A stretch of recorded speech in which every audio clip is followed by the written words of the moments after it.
Mesdames et messieurs, bonsoir. Nous avons choisi de nous occuper ce soir du mystère du pourpre rouge et du pourpre bleu qui est enfin révélé. J'intitule cette conférence par les deux couleurs les plus extraordinaires de l'histoire du monde.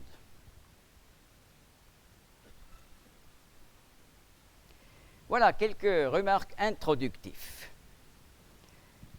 Dans l'Antiquité, la découverte de la pourpre bleue et rouge a entraîné un changement révolutionnaire du commerce mondial. Ces matières colorantes, plus chères que l'or, ont permis de mettre en évidence les différences sociales. Mais Dieu avait choisi ces couleurs pour d'autres motifs. Elles devaient servir à l'ornement du tabernacle et du temple à Jérusalem et attirer l'attention sur la gloire du Messie à venir. Le Messie, c'est le sauveur promis dans l'Ancien Testament pour Israël et tous les peuples. En outre, tous les Israélites devaient porter à leurs vêtements de la pourpre bleue, sans distinction de classe. Mais le secret de la fabrication de la pourpre s'était perdu au cours des siècles passés. Les anciens producteurs ayant emporté leur secret dans la tombe, jusqu'à qu'ils refassent surface au temps moderne, de manière compliquée et dramatique, juste à temps pour la préparation du troisième temple à Jérusalem. Aujourd'hui, on peut dire sur la base de nos connaissances archéologiques actuelles que la date de la découverte du pourpre bleu et pourpre rouge, il faut envisager l'époque d'environ 1750 avant Jésus-Christ. Et cela dans la région de la Méditerranée et tout particulièrement en Crète.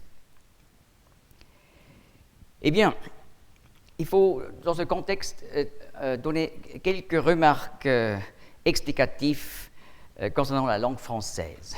N'est-ce pas? On utilise en français et le terme « la pourpre » et aussi le terme « le pourpre ». Voilà la différence. La pourpre est une matière colorante et, au sens figuré, c'est une marque de dignité. Le pourpre est une couleur rouge violacée et, en zoologie, c'est un mollusque gastéropode, donc un escargot de mer. Donc, dans la suite, nous allons parfois parler de la pourpre et parfois du pourpre. Donc, une petite nuance qui n'est pas toujours évidente, même pour ceux qui sont nés dans la langue française. Et voilà, donc le pourpre le plus important. Il y a plusieurs espèces d'escargots qui produisent de la pourpre. Donc, le pourpre le plus important, c'est Hexaplex trunculus. Peut-être quand vous allez lire des livres ou des articles sur le sujet, trouver aussi le terme Murex trunculus. Eh bien, c'est simplement l'ancien nom scientifique. Mais c'est donc la même chose, c'est le même animal, Hexaplex ou Murex.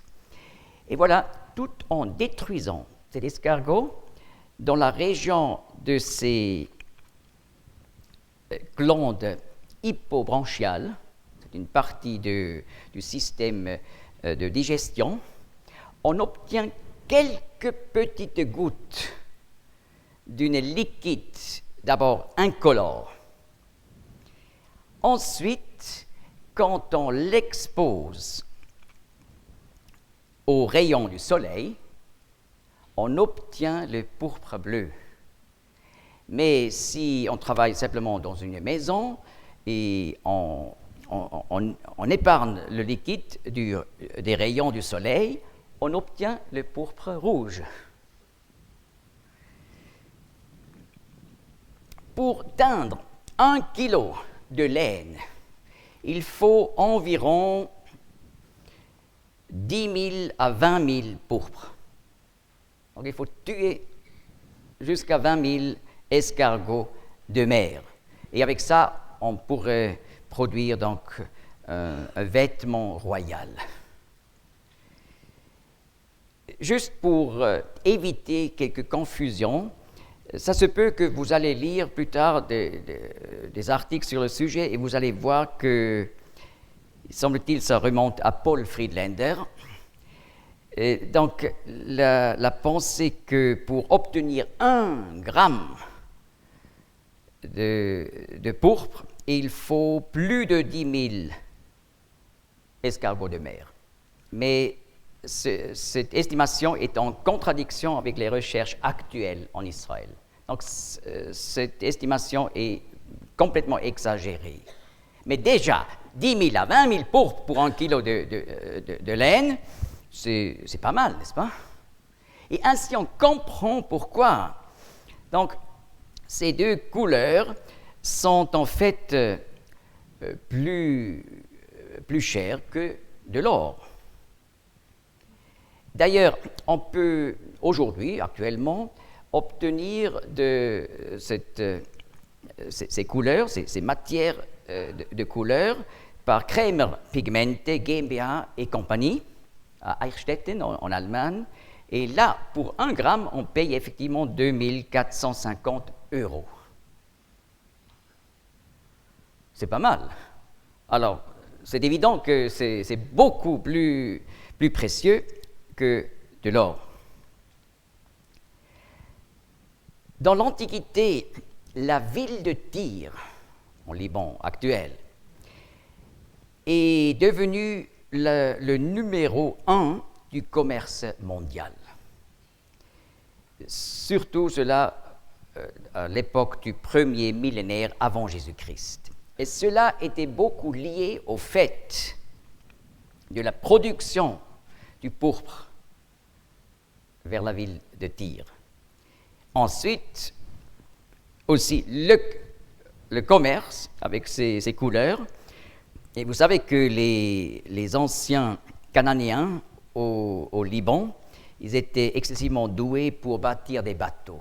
C'était eux qui ont dominé tout le commerce sur les bateaux dans l'Antiquité.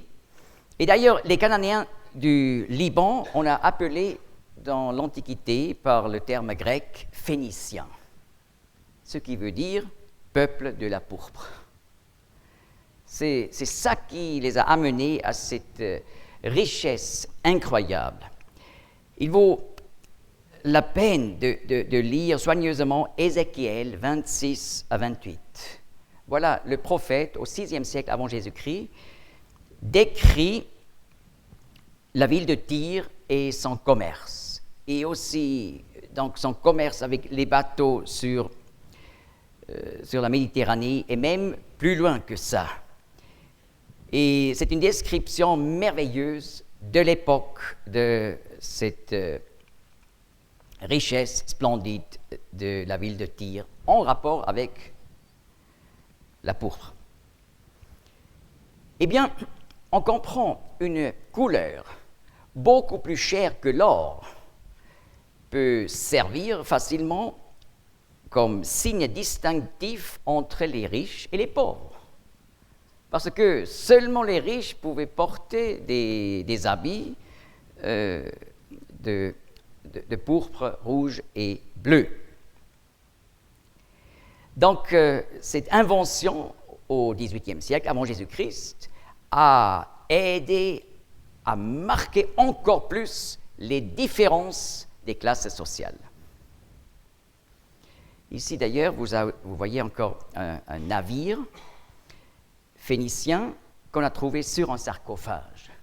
Donc, c'est vraiment une représentation authentique de ce moyen qui a soutenu le commerce de la pourpre.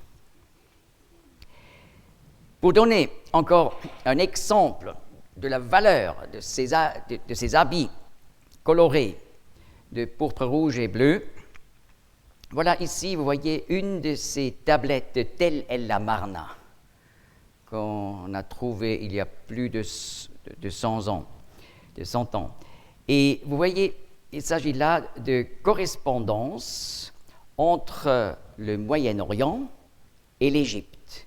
D'ailleurs, surtout entre Canaan et l'Égypte. C'était à l'époque du pharaon Eknaton, particulièrement, donc au XIVe siècle avant Jésus-Christ. Et là, plusieurs rois des villes cananéennes ont écrit des lettres à leur chef, le roi d'Égypte.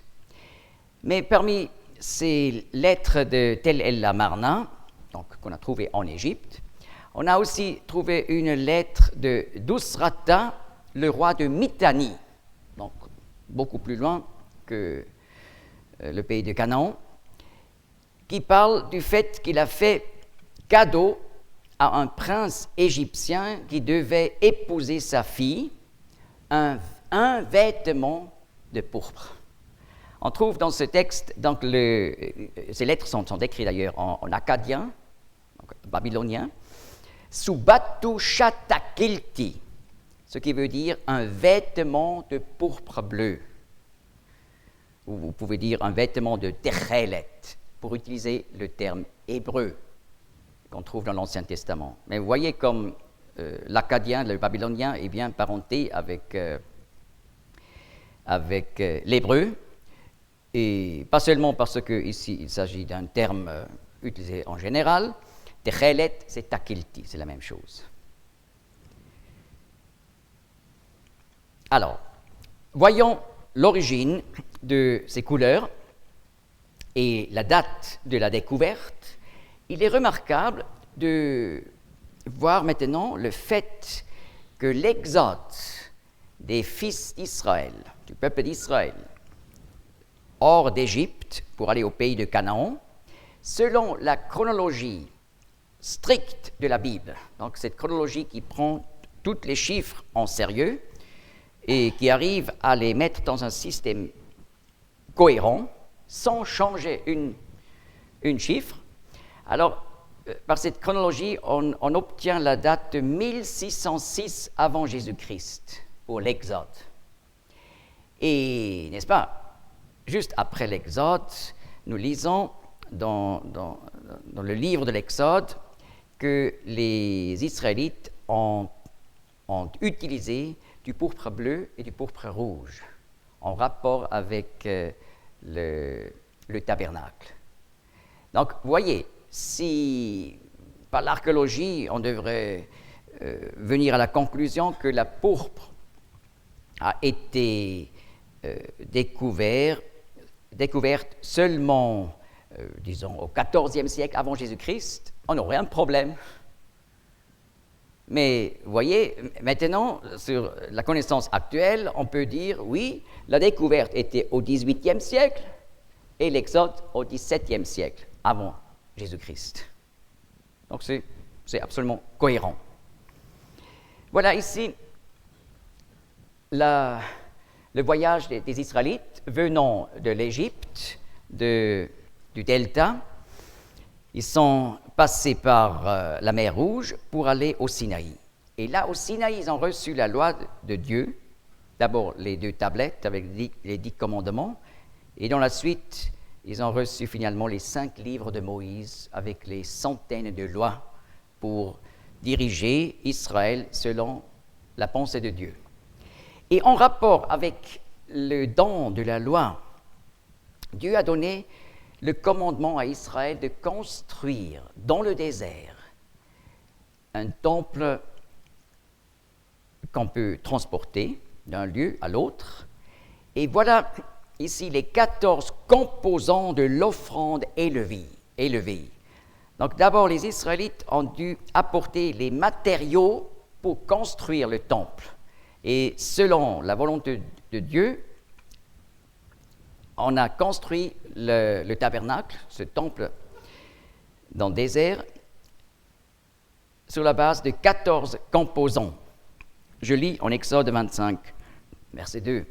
« Parle aux fils d'Israël et qu'ils prennent pour moi une offrande élevée. Vous prendrez mon offrande élevée de tout homme qui aura un esprit libéral. Et c'est ici l'offrande élevée que vous prendrez d'eux, de l'or et de l'argent et de l'airain et de la pourpre bleue, en hébreu c'est techelet, et de la pourpre rouge, en hébreu c'est argaman. Vous voyez, c'est un tout autre mot. Techelet et argaman, et de l'écarlate, voilà une autre couleur, on peut aussi dire en français carmin, et du fin lin blanc. Parfois, les traductions utilisent aussi le terme byssus. Donc, c'est la même chose. Fin lin blanc, c'est byssus.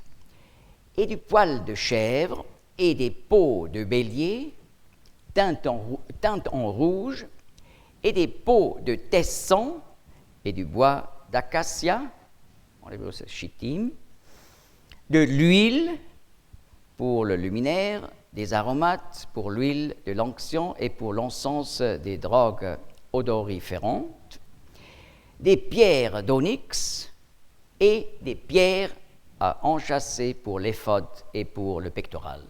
Et ils feront pour moi un sanctuaire, et j'habiterai au milieu d'eux. Et vous voyez ici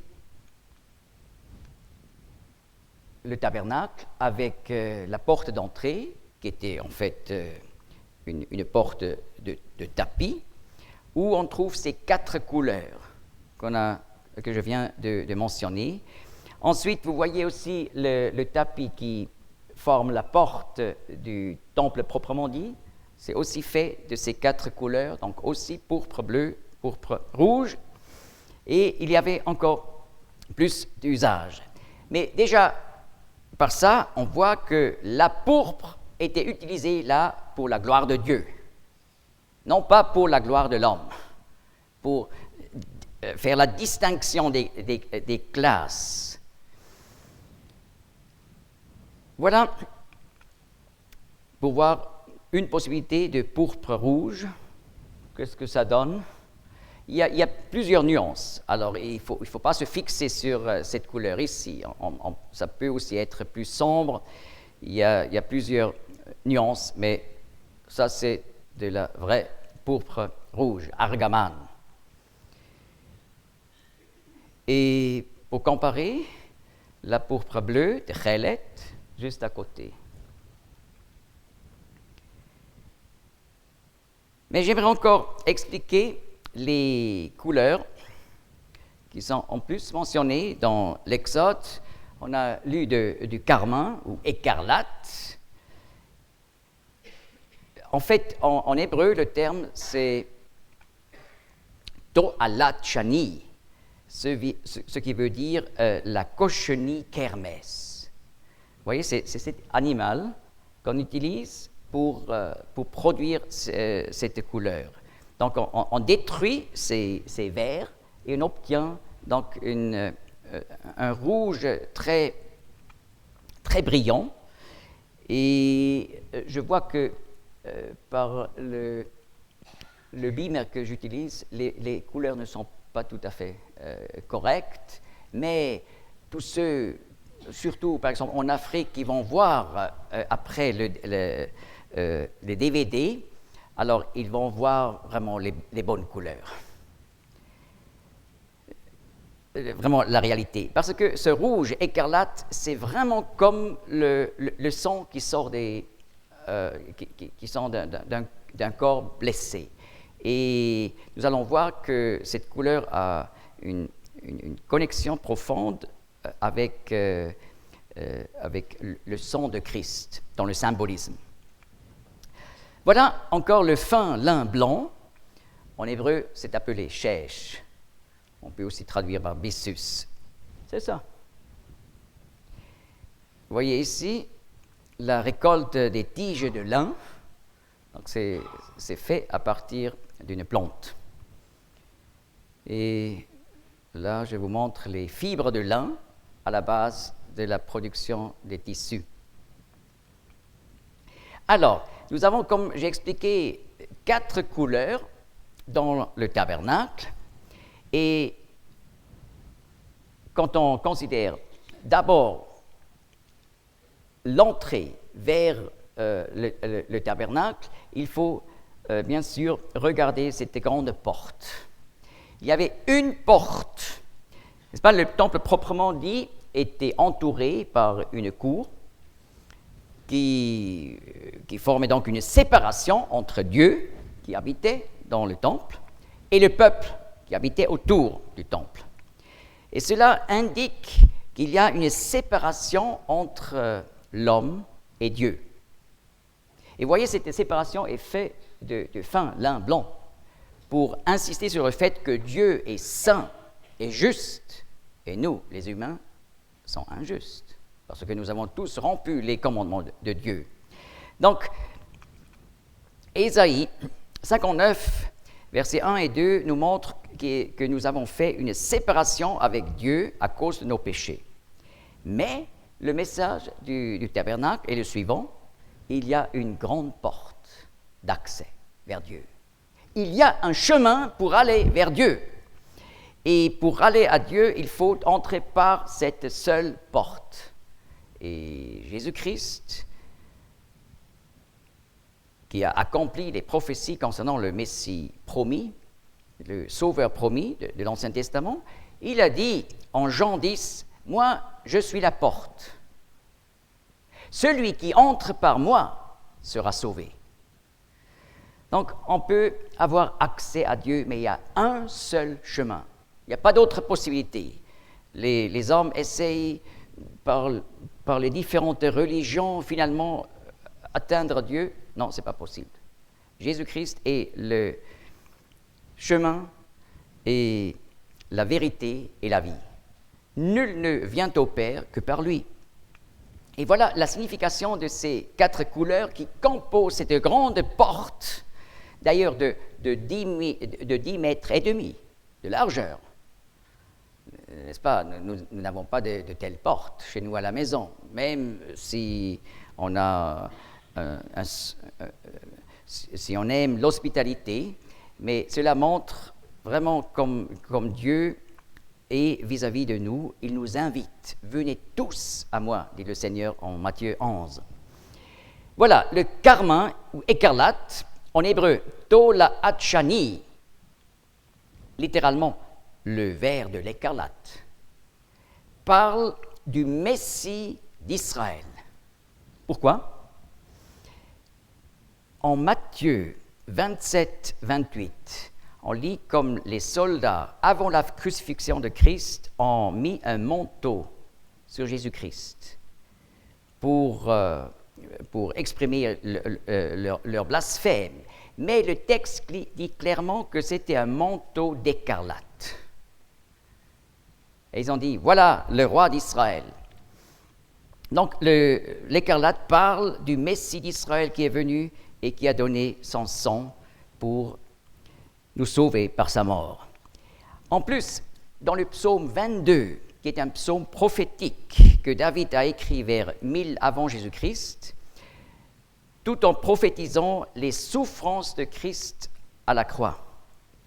Et là, on entend la voix de Jésus-Christ, déjà au verset 1er, « Mon Dieu, pourquoi m'as-tu abandonné ?» N'est-ce pas? À la croix, le Seigneur a été abandonné par Dieu lorsqu'il a porté nos péchés. Et voilà, dans le psaume 22, verset 6, le Seigneur dit, « Je suis un ver et non pas un homme. » Et c'est le terme « tola'a ». C'est le même terme comme pour la couleur. « Tola'at », le T à la fin veut dire « vers de ». Alors, c'est le même terme. « Tola'at shani »,« tola'a ». Et voilà, le psaume 22 décrit le Seigneur, fils de David, roi d'Israël, qui devait venir mourir pour nous. Le pourpre rouge parle du Seigneur Jésus, le serviteur de l'Éternel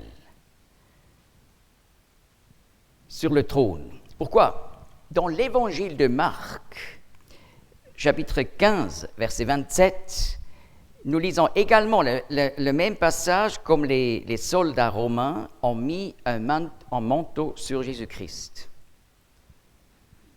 Et pour se moquer de lui et pour dire, voilà le roi d'Israël. Mais le texte dans l'évangile de Marc dit que c'était un manteau de pourpre rouge. C'est pour ça, je dis, puisque l'évangile de Marc insiste sur le fait que Jésus-Christ est le serviteur de Dieu. N'est-ce pas, en contraste avec l'évangile de Matthieu qui insiste sur le fait que Jésus-Christ est le roi d'Israël. Déjà au chapitre 1er, il a dit Jésus-Christ est le fils de David, le grand roi d'Israël. Ensuite, au chapitre 1er, vous avez la généalogie des rois de David, des rois de Juda, depuis David à travers de Salomon, la ligne qui va jusqu'à Joseph, qui a marié Marie.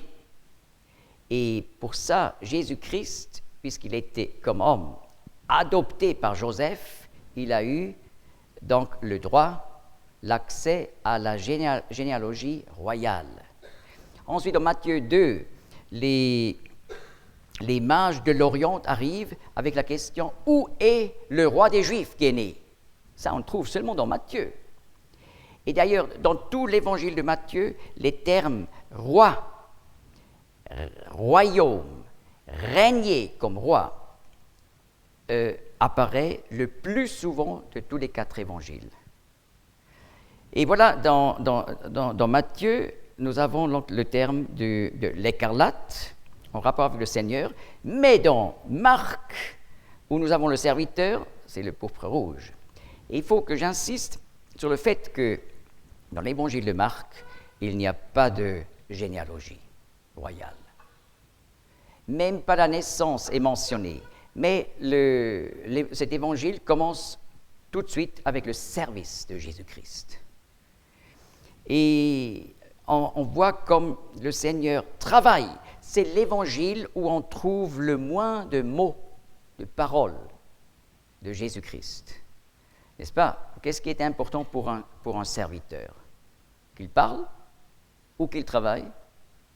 Eh bien, Marc insiste sur les œuvres de Jésus-Christ et montre ainsi le Seigneur comme le serviteur, mais tout à la fin de l'évangile, nous voyons comme Jésus-Christ est mort, ensuite il est ressuscité, ensuite il monte au ciel, et Marc ajoute ce qu'on ne trouve jamais dans les autres évangiles, il va au ciel pour se mettre sur le trône de Dieu. N'est-ce pas, le Seigneur a déjà expliqué le principe, celui qui s'abaisse sera élevé. Et le serviteur qui s'est abaissé complètement jusqu'à la mort, est élevé sur le trône de Dieu. Donc, à la fin, on voit le serviteur sur le trône, mais le texte insiste que Jésus-Christ, étant assis sur le trône, il a continué à labourer à travers les disciples. Il reste serviteur tout en étant sur le trône. Voilà, le pourpre rouge parle donc de sa gloire comme le serviteur de l'Éternel sur le trône de Dieu. Ensuite, le fin lin blanc parle de Jésus-Christ, l'homme parfait. C'est ce qu'on trouve dans l'évangile de Luc. Il est intéressant que Luc était médecin, donc un spécialiste de l'homme. C'est l'évangile où on trouve le plus de détails sur la naissance de Jésus-Christ. Eh bien, c'est l'évangile de Luc. Et seulement en Luc, c'est-à-dire au chapitre 23, verset 11, nous lisons comme le Seigneur, ayant été amené par Ponce Pilate vers Hérode Antipas, et là, dans son palais, Hérode Antipas, pour se moquer du Seigneur Jésus, lui met un manteau blanc blanc. Pourquoi? Parce que c'était effectivement la toga candida, comme les Romains ont appelé. Si quelqu'un voulait aspirer à un travail haut placé dans l'Empire romain, on portait la toga candida. Alors, Hérode, pour se moquer du Seigneur, voulait dire, voyez cet homme de Nazareth, il voudrait être roi des Juifs. Mais il ne l'est pas. Eh bien, seulement dans Luc, ce fin lin blanc, on trouve ce vêtement blanc éclatant qui parle de l'homme parfait. Ensuite, le pourpre bleu de Chelet, c'est vraiment, ça nous parle du Fils de Dieu qui est particulièrement présenté dans l'Évangile de Jean. L'Évangile de Jean insiste le plus sur le fait que Jésus-Christ est venu du ciel. Et plus de 40 fois, l'Évangile de Jean dit que le Père a envoyé son Fils dans ce monde. Et déjà, au début de l'Évangile, Jean insiste sur le fait que Jésus-Christ était le Logos depuis l'éternité avec Dieu, le Logos qui est Dieu. Alors, le pourpre bleu parle particulièrement du Fils de Dieu, de Jésus-Christ. Et voyez particulièrement les versets Jean 3, verset 13, où le Seigneur parle du Fils de l'homme qui est au ciel. Ou chapitre 6, 31, lui qui est venu du ciel, pour insister sur le symbolisme du pourpre bleu qui parle du Seigneur Jésus, le Fils de Dieu éternel, venu du ciel. C'est pour ça pourpre bleu. D'ailleurs, le pourpre bleu a été aussi utilisé, également le pourpre rouge, mais pourpre bleu était utilisé pour les vêtements du souverain sacrificateur. Il avait toute une toga. Une partie de ses vêtements était une toga en bleu. Et nous savons que le souverain sacrificateur d'Israël était une anticipation, une image de Jésus-Christ. Dans l'Épître aux Hébreux, dans le Nouveau Testament, Jésus-Christ est 10 fois appelé le souverain sacrificateur, qui est maintenant au ciel et qui prie pour son peuple qui est sur la terre. Donc, le souverain sacrificateur au ciel, voilà la toga bleue.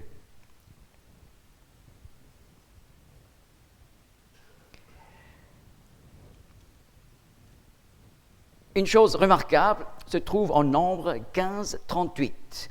Voilà cette loi que Dieu a donnée que chaque Israélite, de quelle classe il venait, ce n'était pas important, devait porter des houppes. Je lis le texte, parle aux fils d'Israël et dis-leur qu'ils se fassent en leur génération une houppe.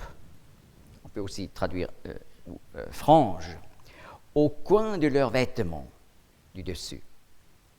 Et qu'ils mettent à la houppe du coin un cordon de pourpre bleu. Elle sera pour vous une houppe, et vous la verrez, et il vous souviendra de tous les commandements de l'Éternel, afin que vous les fassiez et que vous ne recherchiez pas les pensées de votre cœur, ni les désirs de vos yeux après lesquels vous vous prostituez, afin que vous vous souveniez de tous mes commandements et que vous les fassiez, et que vous soyez saints, consacrés à votre Dieu. Moi, je suis l'Éternel, votre Dieu, qui vous ai fait sortir d'Égypte pour être votre Dieu. Moi, je suis l'Éternel, votre Dieu. Voilà, vous voyez ici à côté une houppe de Juifs orthodoxes aujourd'hui. Vous voyez, il y a le fil bleu, mais il y a aussi les fils de fin lin blanc. Il y a les deux. Mais il fallait ajouter à la houppe du coin un cordon du pourpre bleu. Eh bien, pour penser dans la vie de tous les jours, quand on regarde ses propres habits, toujours les houppes, les franges devaient susciter la pensée. Dieu, le Dieu du ciel, nous a donné un livre, la Bible. Il nous a donné ses commandements. Et il ne faut jamais oublier ce que Dieu a dit, parce que cela a une signification profonde pour notre vie de tous les jours. N'est-ce pas? Le texte dit « afin que vous vous souveniez de tous mes commandements et que vous les fassiez. » Il faut les pratiquer. Il faut vivre selon la justice de Dieu. Fin lin blanc. Et il faut penser que cette justice est dirigée par la parole qui vient du ciel. Un cordon de pourpre bleu. Alors vous voyez la couleur du ciel, la couleur du pourpre bleu, qui nous parle de la parole de Dieu, qui n'est pas une parole humaine, même que environ 40 hommes ont écrit des parties de la Bible, mais ils étaient tous inspirés par le Saint-Esprit, comme l'enseigne par exemple 2 Timothée 3, verset 16. Toute la parole est inspirée par Dieu, toute la parole vient du ciel et a une autorité fondamentale pour la vie. Voilà, en bas, je montre les cavernes, les grottes de Qumran vers la mer Morte, où on a trouvé des manuscrits de la Bible, même de l'époque de l'Ancien Testament, avant l'ère chrétienne. Mais quand on parle des houppes, il faut aussi penser aux houppes de Jésus. Marc 6, 26 par exemple, il y a plus qu'un passage dans les évangiles. Nous lisons « Et où il, Jésus-Christ, se rendait dans les villages, les villes ou les campagnes, on plaçait les infirmes dans les marchés et on le priait de les laisser toucher, ne serait-ce que la houppe de son vêtement. Et tous ceux qui le touchaient étaient guéris. » Voilà, le Seigneur était un Juif. Il y a un livre du frère Fruchtenbaum, « Jésus était Juif ». D'ailleurs, par ce livre, bien des Juifs se sont convertis, ils ont trouvé Jésus-Christ comme leur Messie. Fruchtenbaum lui-même est issu d'une famille ultra-orthodoxe. Eh bien, Jésus était Juif, le Fils de Dieu. Dieu de l'éternité est devenu un vrai homme, mais pas n'importe quel homme, un homme du peuple juif. Et il s'est soumis à la loi du Sinaï. C'est pour ça que le Seigneur, dans sa vie, il a accompli toutes les lois du Sinaï. Et en fait, c'était le seul Israélite qui a vraiment accompli les commandements. Pour tous les autres, la loi était la preuve qu'ils sont des pécheurs et qu'ils ont besoin d'un sauveur. Mais Jésus-Christ est venu, il a accompli tout, et parce qu'il était parfait, il pouvait mourir, le juste pour nous, les injustes, pour nous amener à Dieu. Et voilà, donc la houppe de son vêtement nous parle donc du fait que le Seigneur, dans sa vie, il a complètement pratiqué la parole de Dieu et l'a mis en pratique. Voilà encore les tapis avec des chérubins. Il y avait sur le temple proprement dit du tabernacle, il y avait 4 tapis énormes, mais celle qu'on ne voyait de l'extérieur le moins, donc la toute dernière, c'était la plus splendide, avec les 4 couleurs que nous connaissons, donc également pourpre bleu et pourpre rouge. Et juste pour donner une petite indication, ce tapis parle du peuple de Dieu du Nouveau Testament. Parce que le symbolisme du tabernacle comme maison de Dieu est un symbole de l'Église qui, dans le Nouveau Testament, est appelée la maison de Dieu. Et donc, nous voyons que toutes ces gloires que nous avons vues en rapport avec le Seigneur Jésus, ce sont des gloires que les croyants ont également reçues. Et c'est pour ça, en 1 Corinthiens 15, il est dit « Jésus-Christ est celui qui est du ciel, le céleste. » Mais les croyants sont appelés ceux qui sont du ciel. Donc, pourpre bleu. Et Apocalypse 1, verset 5 nous montre que tous les croyants qui composent l'Église, aujourd'hui, depuis Pentecôte jusqu'à l'enlèvement de l'Église, ils sont un royaume de Dieu. Et Apocalypse 5 dit même, ils sont des rois. Voilà, pourpre rouge.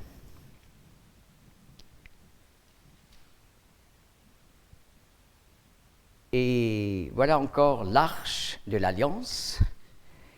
Il est remarquable que jamais un Israélite a pu voir l'arche de l'Alliance. Seulement le souverain sacrificateur qui avait l'accès au lieu très saint où il y avait l'arche de l'Alliance, une fois par an, le jour de propitiation, le Yom Kippour.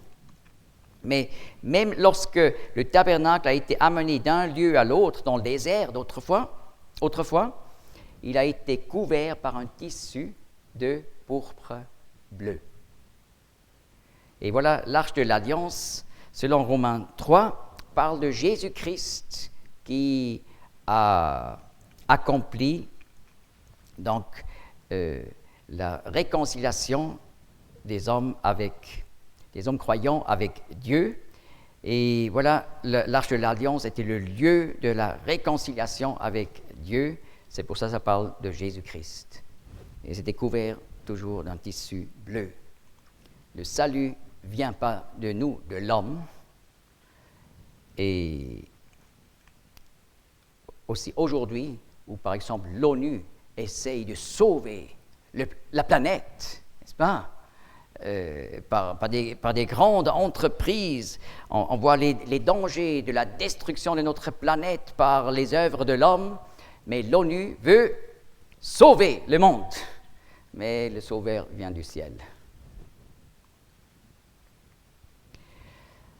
En Apocalypse 17, verset 4, il est question de la Babylone, de la grande Babylone, la prostituée, et elle porte un vêtement d'écarlate ou carmin et de pourpre rouge. Et voilà ce qui est remarquable, ce sont exactement les couleurs qui sont typiques pour le clergé haut placé de l'Église de Rome.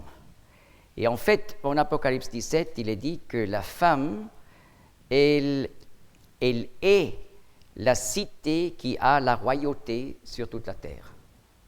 Et à l'époque de Jean, c'était la ville de Rome. Et il est dit que cette femme, elle est assise sur cette colline. Et voilà, Rome était toujours connue comme la ville des 7 collines. Et en fait, dans l'Apocalypse, nous avons un contraste entre deux villes. Babylone la Grande, la Nouvelle Jérusalem.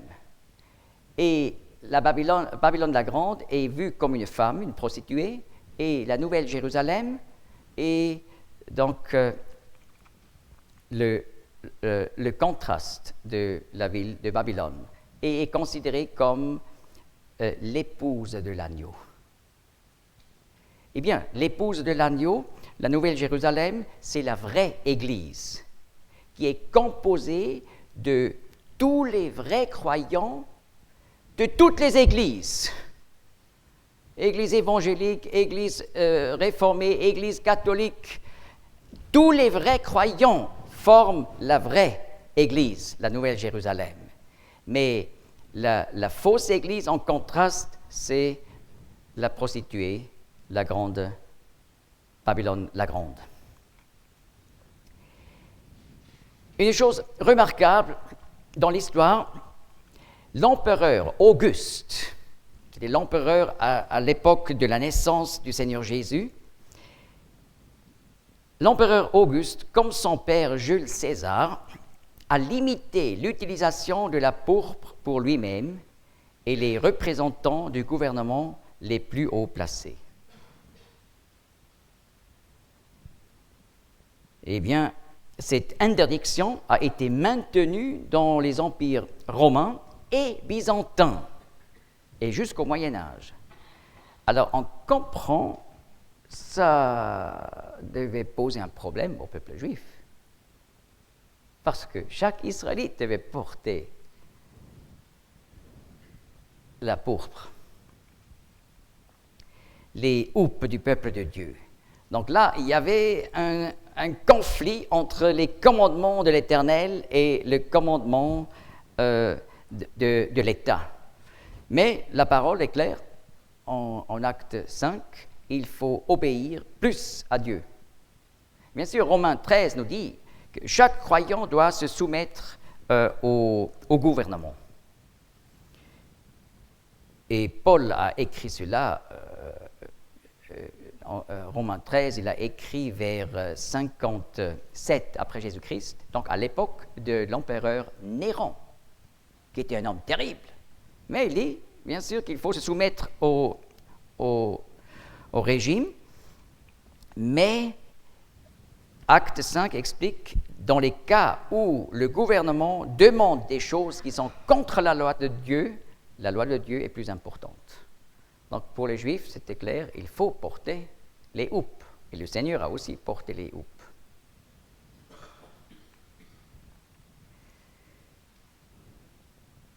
Voilà les lieux de la grande production de pourpre bleu et pourpre rouge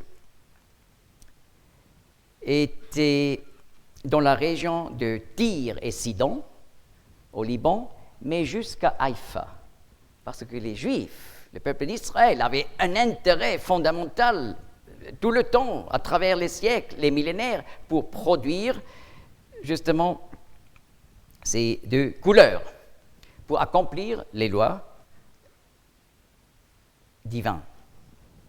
Mais dans l'histoire, il y a eu une fin de l'industrie de la pourpre en Israël vers le 7e siècle après Jésus-Christ. Voilà, Mahomet est mort vers 632 après Jésus-Christ.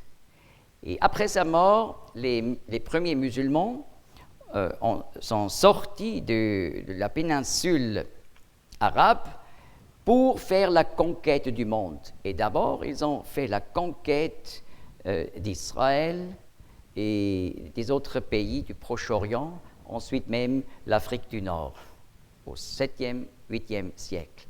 Et par ces conquêtes, qui étaient des conquêtes terribles, où les cultures ont été terriblement détruites, alors ils ont aussi détruit l'industrie de la pourpre.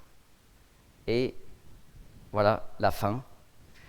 Et nous lisons dans un commentaire rabbinique très important du Moyen-Âge, Midrash Tanchuma, écrit vers 750, on y trouve cette phrase fameuse « Et maintenant, nous n'avons plus de techelet, mais seulement du blanc. » Et depuis, dans le judaïsme, les Juifs ont dû s'arrêter à ajouter un fil bleu aux houppes. Et c'est pour ça que vous voyez jusqu'à aujourd'hui, quand vous regardez les vêtements des Juifs orthodoxes, mais il n'y a pas de bleu. Voyez? On ne savait plus comment faire. On ne pouvait plus accomplir ce commandement. N'est-ce pas? Dans les cercles des empereurs byzantins, on a continué à produire la pourpre. Mais voilà la chute de Constantinople vers 1453. Et cette année marque le déclin de l'industrie de la pourpre, même dans le cadre des familles royales. Après ce déclin de l'industrie de la pourpre, Nous allons voir maintenant la redécouverte. Et là, nous considérons d'abord l'époque juste après la chute de l'Empire byzantin, 1500 à 1685. Voilà, en général, personne ne savait encore quelque chose concernant l'origine de la pourpre rouge et la pourpre bleue. Mais dans un livre de Guillaume Randelais, vers 1566, on lit que le terme purpura, chez Pline, un auteur latin de l'Antiquité, est identique au Murex brandaris. C'est pas mal, hein? Il savait que Murex brandaris, c'est aussi une espèce d'escargot qui produit du pourpre, comme Murex droncolos. C'est la première espèce que j'ai montrée dans cette conférence. Chez Fabius Columna, 1616, on peut lire que le Murex droncolos aurait été utilisé autrefois pour la coloration. Très bien. Il savait encore l'espèce la plus importante, avec laquelle on peut obtenir justement les deux formes, donc rouge et bleu. Il y a d'autres espèces où on peut seulement produire le rouge, voyez. William Cole, 1681, un homme sur les côtes de l'Angleterre, a trouvé le fait que le liquide incolore de la glande hypobranchiale du Purpura lapillus, donc encore une autre espèce, est devenu rouge après avoir été exposé à la lumière. Là donc, avec la lumière, il a obtenu justement le rouge, mais non pas le bleu dans ce cas. Voilà, le zoologue français Henri de Lazac-Duthier, 1821 à 1901, de Montpezat, découvre dans la mer Méditerranée 3 coquillages permettant de produire de la couleur. Il a trouvé Murex brandaris, Murex troncolos et Thais hemastoma. Et ce qui est intéressant, donc, il a fait des grandes recherches et là, on pourrait dire, par hasard, il a vu un pêcheur. Ils ont cherché des poissons, mais entre autres, aussi, ils ont aussi obtenu des escargots. Et là, il a vu comme la chemise du pêcheur, tout d'un coup, est devenue terriblement rouge.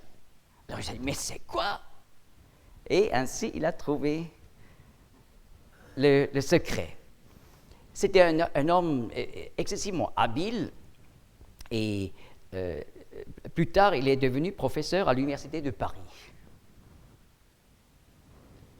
En 1864, on a fait des découvertes à Sidon, donc au territoire du Liban actuel. À l'époque, ça faisait partie de l'Empire ottoman, n'est-ce pas? Voilà une découverte à Sidon de gigantesques tas d'ordures de l'Antiquité, avec des Murex troncolos. Alors on se demande, mais qu'est-ce que ça veut dire? Pourquoi ils ont fait des tels tas d'ordures avec ça? Et quand on a étudié de près toutes ces quantités d'escargots, on trouve qu'ils étaient percés à l'endroit où l'on trouve la glande hypobranchiale. Vous voyez? Donc, exactement l'endroit où on obtient ces gouttes, ces quelques gouttes. À proximité de cette découverte, on a trouvé des tas avec des Murex brandaris et des Thais hemastoma. D'ailleurs, ces deux espèces sont idéales pour la pourpre rouge, tandis que Murex troncolos est l'idéal pour la pourpre bleue.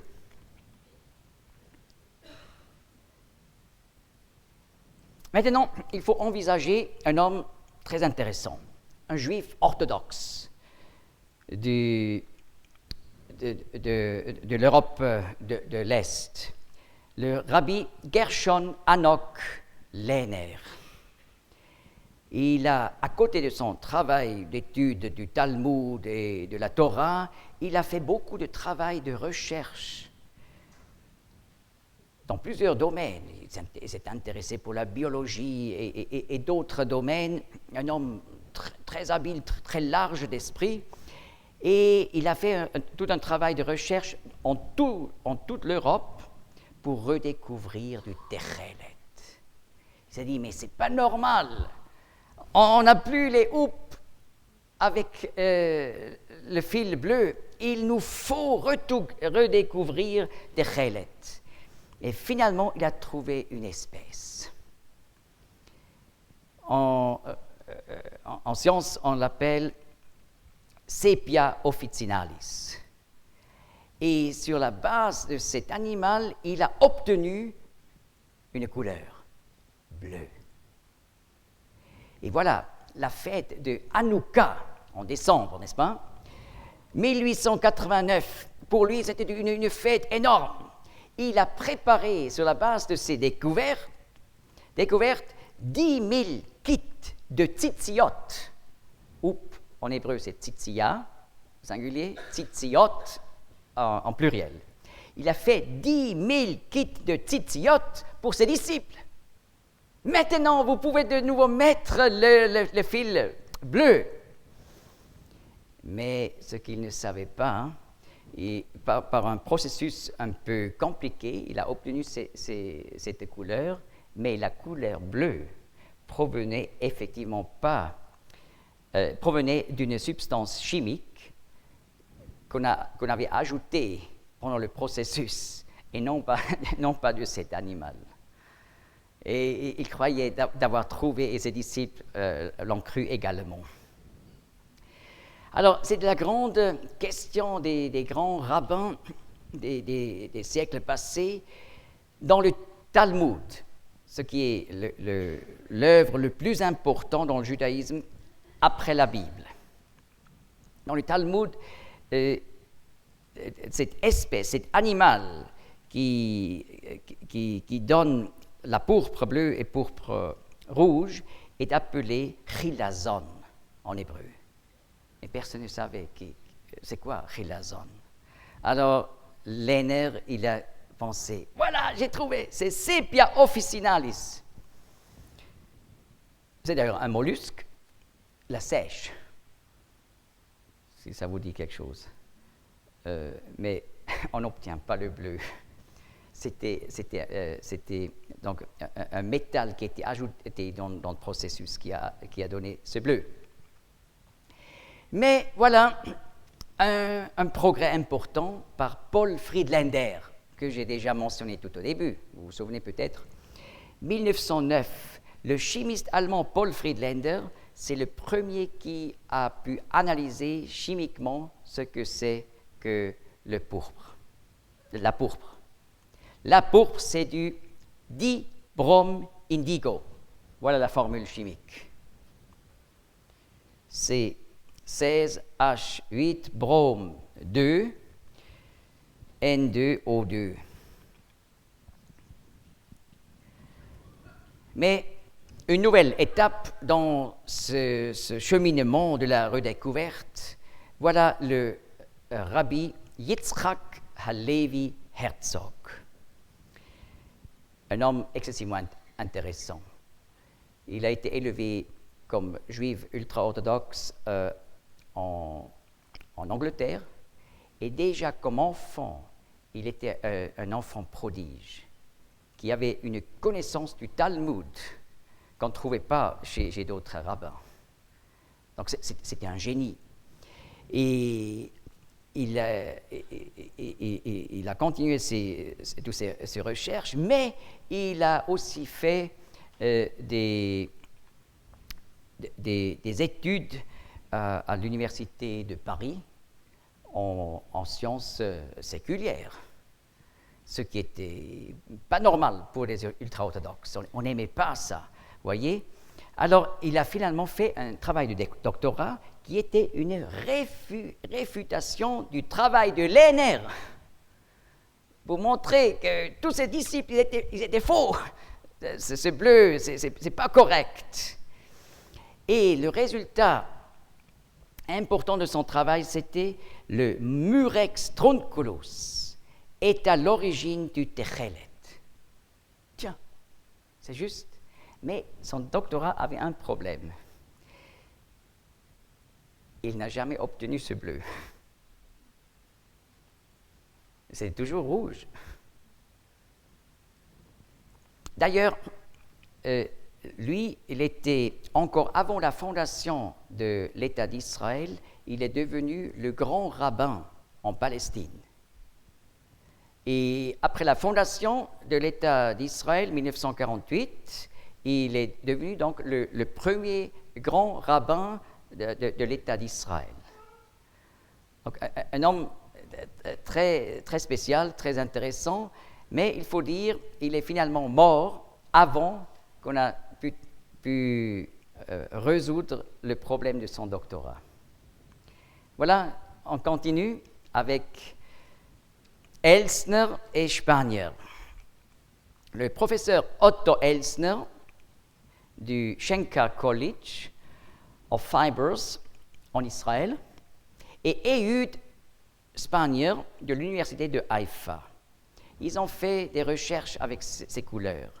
Et finalement, c'était une découverte due au hasard. C'est parce que, en faisant les travaux de recherche, ce n'était pas prévu que ces liquides soient exposés aux rayons du soleil, mais ça a été fait, et tout d'un coup, ils réalisent, mais tout d'un coup, c'est devenu, c'est pas rouge, c'est devenu bleu. Ah bon, ils ont donc compris le dibromo indigo se transforme en indigo, petit changement chimique. Donc les deux atomes brome tombent, sont mis de côté sous l'effet des rayonnements lumineux et on obtient le bleu. Voilà le rabbi Eliyahu Davger. Vers 1985, il était le premier à réaliser le procédé rituel de coloration avec du techelet pour les tzitziot. Alors, maintenant, c'est parmi les Juifs de nouveau possible de porter les houppes avec le fil bleu. Mais c'est cher. J'ai acheté donc à l'Institut du Troisième Temple une houppe. Oui, c'est rien du tout, mais j'ai payé 210 shekels. Ça fait environ 70 francs suisses, n'est-ce pas? Un peu moins en euros. Alors, c'est assez cher, mais la couleur est chère. Et vous voyez, il a finalement fondé une organisation qui s'appelle Ptil Techelet, brin de Techelet. Et voilà, la production et diffusion de houppes teintes avec du Techelet est maintenant possible par cette organisation. Et ils font aussi de la recherche et enseignement sur ce sujet. Ils ont aussi un site Internet. Et voilà, la nostalgie depuis 2000 ans dans le judaïsme, ce n'est pas seulement d'avoir de nouveau le bleu, mais depuis 2000 ans, depuis la destruction du deuxième temple à l'an 70 par les Romains, la nostalgie, la construction du troisième temple. Mais ce n'était jamais possible, les 2000 ans passés. Mais ici, vous voyez Israël Ariel, un soldat qui a conquis le mont du Temple en 1967, pendant la guerre des 6 jours. n'est-ce pas, lorsque les pays autour d'Israël ont essayé pour la deuxième fois détruire complètement Israël. Alors Israël a pris cette attaque comme une justification pour faire la conquête du mont du Temple. Et ainsi, après 2000 ans presque, pour la première fois de nouveau, depuis l'an 70, le mont du Temple était de nouveau dans les mains des Juifs. Alors, cela a bouleversé Israël Ariel, qui était à l'époque un jeune soldat, et il s'est dit, je dois aller dans une école biblique. Dans le judaïsme, on appelle ça une yeshiva, pour étudier la Torah, la Bible, et le Talmud et autres. Et voilà, il voulait fonder un institut où on prépare les ustensiles pour le futur temple. Et voilà, ici vous voyez le chandelier d'or à 7 branches, prêt pour le service dans le 3e temple. Et ils ont construit depuis beaucoup d'autres ustensiles. Et ce que vous voyez ici, c'est le premier chandelier d'or d'Israël depuis 70 après Jésus-Christ. On n'en avait plus. Après, un jour, j'ai parlé avec un rabbin de cet institut, Mechon Hamikdash, institut du temple, et j'ai dit, mais comment vous vous imaginez reconstruire un temple? Sur le mont du Temple, il y a 2 mosquées, n'est-ce pas? Le Dôme du Rocher et la mosquée El-Aqsa. Et c'était intéressant, sa réponse. Il a dit, nous ne sommes pas une organisation politique. Mais nous avons le commandement en Exode 25, n'est-ce pas? Je voulais dire que les Israélites fassent un sanctuaire afin que l'Éternel puisse habiter au milieu d'eux. Il a dit, alors ça c'est le commandement, et nous faisons ce que nous pouvons faire, et le reste, c'est dans les mains de Dieu. Donc pas du tout agressif, n'est-ce pas? Il y a aussi des gens qui sont agressifs, mais là, pas du tout, mais une fois que Dieu dirige l'histoire. Et effectivement, selon la Bible, il y aura dans les derniers jours, dans la Bible, c'est l'époque où les Juifs retournent du monde entier au pays des ancêtres, il y aura de nouveau un temple.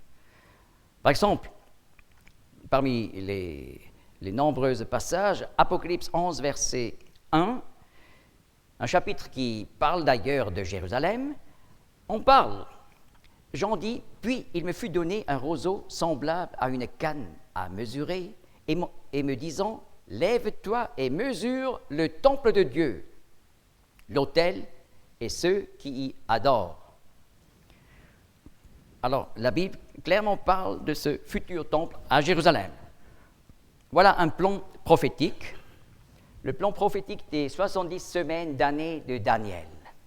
En Daniel 9, nous trouvons le fait que 69 semaines d'année durent depuis l'édit pour rebâtir Jérusalem, ce qui a eu lieu vers 445 avant Jésus-Christ, jusqu'à ce que le Messie vienne comme prince. Et Jésus-Christ est apparu printemps 32 après Jésus-Christ comme prince, lorsqu'il est entré à Jérusalem sur l'âne. Eh bien, entre ces deux dates, il y a exactement les 69 semaines d'année. Parce qu'une semaine d'année dure 7 ans. Donc 69, c'est 69 fois 7 années. Et les années prophétiques sont toujours des années de 360 jours, comme on apprend par exemple par Apocalypse 11. Et ainsi on peut calculer les jours, ça donne 173 880 jours. Et ça on peut exactement placer entre printemps 445 avant Jésus-Christ jusqu'à printemps 32 après Jésus-Christ. Ensuite, ce passage en Daniel 9 dit « Après, le Messie sera tué ». Eh bien, 5 jours après l'entrée au dimanche des Rameaux, le Seigneur Jésus a été tué. Le Messie a donné son sang pour nous sauver. Et le texte de Daniel 9 dit « Un peuple va venir et détruira la ville de Jérusalem et le temple. Voilà ce qui s'est passé 70 après Jésus-Christ. Et le texte dit, ensuite, jusqu'à la fin, jusqu'au temps de la fin, il y aura destruction et désolation sur Jérusalem. Et seulement après, Daniel 9 parle qu'il y aura dans les derniers jours encore une 70e semaine. C'est-à-dire encore une fois une période de 7 ans. Et dans cette période de ces derniers 7 ans, avant le retour de Jésus-Christ, le 3e temple jouera de nouveau un rôle. Car le texte de Daniel 9 parle des offrandes qui seront de nouveau offertes dans ce temple. Mais nous avons une grande époque entre deux, et c'est l'époque de l'Église. Vous voyez? Le temps pour Israël, le temps prophétique pour Israël a arrêté après 69 semaines. Et voilà, à cause du rejet du Messie, la 70e semaine est encore pour l'avenir. Et dans ce temps de destruction sur Jérusalem, le temple est détruit. Finalement, on a aussi perdu la connaissance des couleurs du temple. On ne pouvait plus pratiquer les houppes, etc. Et beaucoup d'autres lois encore. C'est l'époque de l'Église. Et voyez, à Pentecôte, le Saint-Esprit est venu pour construire l'Église. Acte 2. Mais c'était bien clairement quelques semaines après que le temps pour Israël s'est arrêté. Et avant que le temps pour Israël va recommencer, il y aura donc le contraire de Pentecôte. L'Église sera enlevée, 1 Thessaloniciens 4, verset 13 et suivant, et Jésus-Christ emportera l'Église dans la gloire. Ensuite, la 70e semaine, l'époque où il faut le 3e temple. Et nous sommes exactement dans cette époque où tout se prépare, les Juifs reviennent au pays des ancêtres, signe des derniers temps, on se prépare pour le 3e temple, et un petit détail parmi beaucoup d'autres, le mystère, le secret de la pourpre bleue et pourpre rouge est retrouvé, parce que pour reconstruire le temple, parmi beaucoup d'autres choses, il faut aussi ces couleurs. C'est merveilleux de voir cela, mais le plus merveilleux, c'est de comprendre la signification de ces couleurs qui parlent justement de la gloire du Seigneur Jésus-Christ, le roi et le Fils de Dieu qui est venu du ciel pour nous sauver.